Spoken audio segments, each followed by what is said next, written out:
आज की इस वीडियो में मैं आपके सामने नंदी नाड़ी का एक ऐसा हॉरोस्कोप डिकोड करने वाला हूं जिसको समझने मात्र से ज्योतिष के अनेकों डाउट्स क्लियर हो जाते हैं, जिसमें फलित के बहुत ही अच्छे सूत्र दिए गए हैं।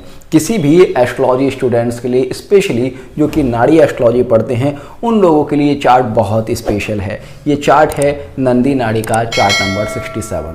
आइए जानते हैं इस चार्ट में क्या लिखा गया है और उसके पीछे की रीजंस क्या हैं। यहाँ सबसे पहले लिखा गया है कि इस जातक के पास एक ऑर्डिनरी साधारण एजुकेशन होगी। नाड़ी ज्योतिष का नियम है कि जब भी किसी व्यक्ति की शिक्षा को देखना होता है तो आप बुध को लगन बना लीजिएगा। बुध पर आने वाले प्रभाव आपको बता देंगे कि उस व्यक्ति की एजुकेशन का स्टेटस क्या होगा, क्या क्वालिफिकेशन वो व्यक्ति प्राप्त करेगा। मैंने हमेशा आपसे कहा है, जब भी किसी व्यक्ति की कुंडली में बुध के ऊपर गुरु का प्रभाव आएगा तो ऐसा व्यक्ति काफ़ी पढ़ा लिखा होगा, उसका इंटेलेक्चुअल लेवल काफ़ी अच्छा होगा। अगर आप इस कुंडली में देखें तो बुध तुला राशि में बैठा है और बुध के त्रिकोण में, बुध के नवम भाव में मिथुन राशि में गुरु बैठा है, यानी कि यहाँ पर बुध और गुरु का योग बनता है। किंतु फिर भी लिखा गया है कि इस जातक की शिक्षा बहुत ही साधारण होगी। इसके रीजंस क्या हैं? क्यों गुरु का प्रभाव इस व्यक्ति को हायर एजुकेशन नहीं दे पाया? देखिएगा, इस कुंडली में बुध और सूर्य की युति है और आप देखेंगे ये युति है तुला राशि में, जहां पर कि सूर्य नीच होता है। जब भी कोई ग्रह किसी नीच ग्रह के साथ में बैठता है तो वहां पर उस ग्रह की अपनी स्ट्रेंथ भी कम होती है। आप देखेंगे सूर्य और बुध की युति तुला राशि में होने से बुध की काफी पावर सूर्य का नीच भंग करने में भी जा रही है। हालांकि बुध सूर्य का नीच भंग नहीं करता है क्योंकि तुला राशि में है। तुला राशि में सूर्य का नीच भंग केवल शुक्र और शनि ही कर सकते हैं। किंतु जब भी कोई ग्रह किसी नीच ग्रह के साथ में बैठेगा तो कहीं ना कहीं उसकी नीचता का प्रभाव भी उस ग्रह के ऊपर आएगा। ये एक पहला रीजन है जो कि बुध की स्ट्रेंथ को कम करता है। दूसरा, आप देखेंगे इसी कुंडली में बुध के साथ में केतु भी बैठा है। बुध और केतु आपस में शत्रु ग्रह हैं। किंतु मैं आपसे यह भी कहता हूं कि नाड़ी ज्योतिष का नियम है कि जब भी किसी कुंडली में बुध और केतु का योग बनेगा, ऐसे लोग बहुत ही सूक्ष्म विचार करने वाले, बहुत ही कैलकुलेटिव माइंड होंगे। किंतु यहाँ पर अगर व्यक्ति सूक्ष्म विचार करने वाला, कैलकुलेटिव माइंड होगा तो सीधी सी बातें पढ़ेगा लिखेगा भी।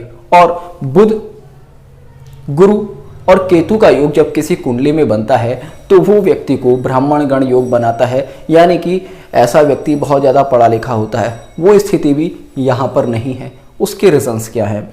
अगेन उसका यही रीज़न है कि बुध के साथ में नीच का सूर्य बैठा है। तो ऐसे में यहाँ प्रेडिक्शन दे सकते हैं कि कुछ ना कुछ पारिवारिक स्थिति इस व्यक्ति के साथ ऐसी बनी होगी जिस वजह से ये अपनी एजुकेशन को कंटिन्यू नहीं कर पाया या कोई उसकी एजुकेशनल करियर में प्रॉब्लम आई है। उसके बाद आपको एक चीज हमेशा समझनी होगी कि किसी व्यक्ति की एजुकेशनल क्वालिफिकेशन और उसके इंटेलेक्चुअल लेवल में डिफरेंस होता है। कोई व्यक्ति बहुत ज़्यादा पढ़ा लिखा है तो इसका मतलब ये नहीं कि वो बहुत ज़्यादा समझदार भी है, उसके पास एक अच्छा दिमाग है। और कोई व्यक्ति कम पढ़ा लिखा है तो इसका मतलब ये नहीं है कि उसके पास दिमाग कम है। हो सकता है कि वो किसी बहुत ज़्यादा पढ़े लिखे व्यक्ति से भी ज़्यादा समझदार, ज़्यादा एबिलिटी वाला हो। इस कुंडली में आगे लिखा गया है कि इस व्यक्ति के पास इंटेलेक्चुअल लेवल बहुत अच्छा होगा। अब आप देखिएगा, सूर्य ने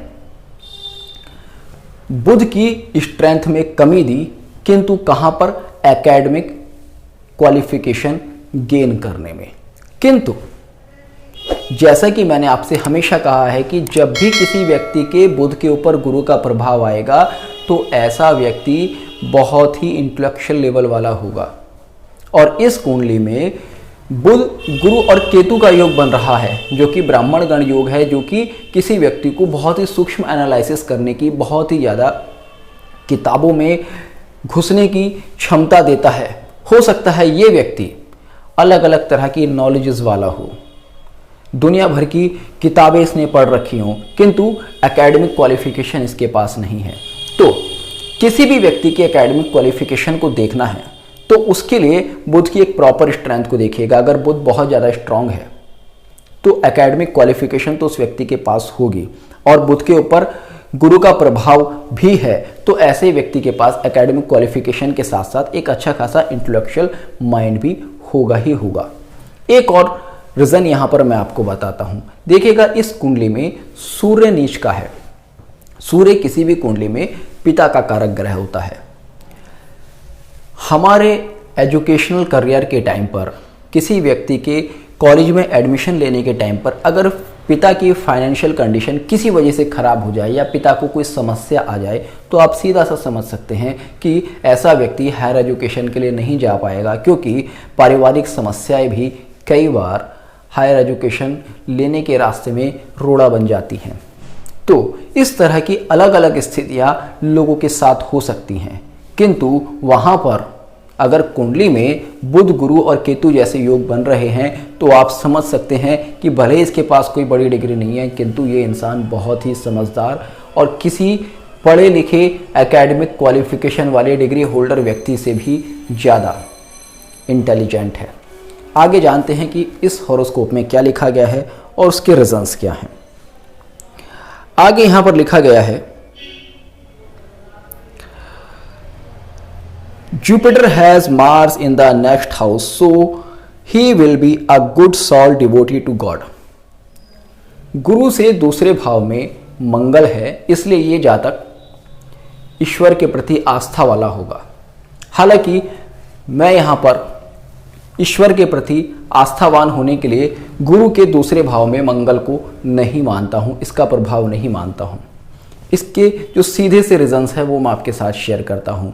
इस कुंडली में गुरु, बुध और केतु का योग बन रहा है, जो कि मैंने आपसे बताया कि ब्राह्मण गण योग है, और ये योग बन रहा है किसके साथ? सूर्य के साथ। सूर्य आपकी आत्मा का कारक है। अगर सूर्य पर गुरु, केतु जैसे ग्रहों का प्रभाव आएगा तो आप कह सकते हैं कि इस व्यक्ति की आत्मा ईश्वर में, धार्मिक कार्यों में लगी हुई है। उसके बाद मैंने हमेशा आपसे कहा है कि जब तक किसी कुंडली में शनि के ऊपर चंद्र का प्रभाव नहीं होगा तब तक कोई व्यक्ति बहुत ज़्यादा धार्मिक नहीं होगा।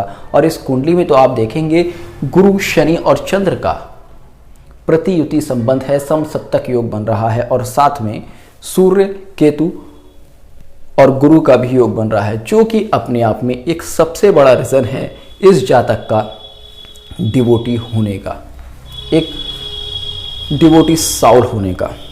आगे यहां पर लिखा गया है, His father will have good days up to 48 as sun is conjunct to Ketu.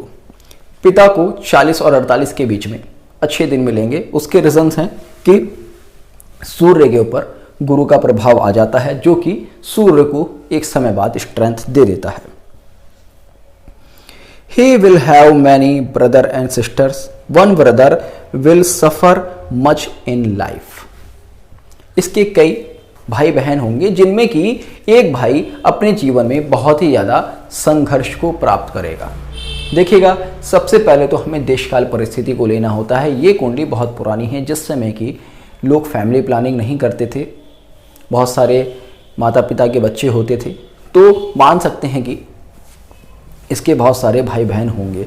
किंतु यहाँ स्पेसिफिक लिखा गया है कि इसके एक भाई को अपने जीवन में परेशानियों का सामना करना पड़ेगा। अब ये किस तरह से जाने कि किसी कुंडली में हम किसी भाई के स्टेटस को किस तरह से प्रेडिक्ट कर सकते हैं?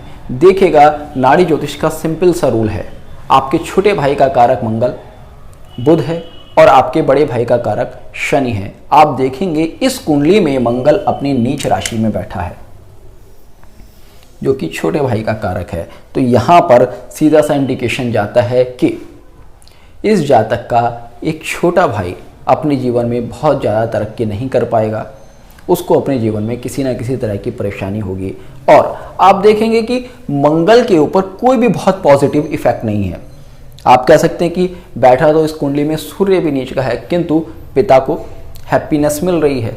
उसके रीजंस हैं कि सूर्य के त्रिकोण में, सूर्य के नवम भाव में गुरु आ जाता है, और गुरु सूर्य को स्ट्रेंथ दे देता है। यहाँ जीवात्मा योग बना देता है, यहाँ ब्राह्मण गण योग बना देता है। किंतु मंगल के ना सप्तम भाव में कोई ग्रह है, ना ही मंगल का कोई ग्रह नीच भंग कर रहा है। ना ही मंगल के त्रिकोण में कोई ऐसा प्लैनेट बैठा है जो कि उसको बहुत ज़्यादा स्ट्रेंथ दे। हालांकि शुक्र है, यहाँ पर मंगल और शुक्र का संबंध बनता है, किंतु मंगल और शुक्र का योग इस जातक के भाई को एक फाइनेंशियल गेन तो अपनी लाइफ में कहीं दे सकते हैं, किंतु जीवन में हैप्पीनेस केवल पैसे से ही नहीं आती है। अगर आपके पास अच्छा स्वास्थ्य नहीं है, एक अच्छा स्टेटस नहीं है, तो भी आपके जीवन में समस्याएं आती हैं। तो यहाँ पर कोई ब्लेसिंग्स मंगल के पास नहीं है जो कि मंगल को बहुत ज़्यादा स्ट्रेंथ दे। उसके बाद जब भी कोई ग्रह नीच बैठा हो, अगर उसके साथ युति में कोई भी ग्रह हो, चाहे वो मित्र हो चाहे वो शत्रु हो, वो ग्रह कहीं ना कहीं नीच ग्रह की स्ट्रेंथ में कुछ कम या ज़्यादा करता ही है। त्रिकोण के प्रभाव हमेशा अलग होते हैं और युति के प्रभाव हमेशा अलग होते हैं, ये मैंने हमेशा आपसे कहा है।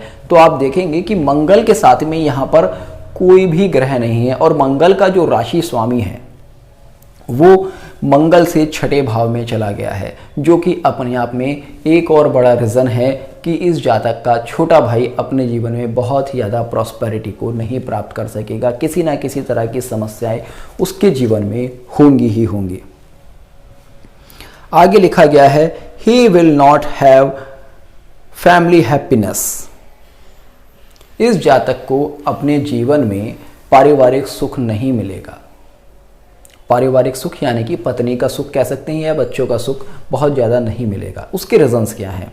देखिएगा, मैंने हमेशा आपसे कहा है कि किसी भी कुंडली में नाड़ी ज्योतिष के नियमों के अनुसार मंगल और शुक्र की स्ट्रेंथ आपकी मैरिड लाइफ की क्वालिटी को बताते हैं। यहाँ पर जैसा कि मैंने आपको बताया कि मंगल अपनी नीच राशि में बैठा है, मंगल को किसी तरह का सपोर्ट नहीं है, तो ये अपने आप में खुद ही बताता है कि कहीं ना कहीं इस व्यक्ति की मैरिड लाइफ बहुत ही अच्छी नहीं होगी। उसके बाद अगर आप शुक्र को देखेंगे तो शुक्र भी पाप कर्तरी योग में बैठा है। शुक्र के 12 भाव में केतु बैठा है और शुक्र के दूसरे भाव में शनि बैठा है, चंद्र बैठा है, जो कि शुक्र के लिए पाप कर्तरी योग का निर्माण करते हैं या शुक्र की स्ट्रेंथ को कम करते हैं। तो ऐसे में ये अपने आप में पता चलता है कि इस व्यक्ति की मैरिड लाइफ बहुत ही अच्छी नहीं रहने वाली है।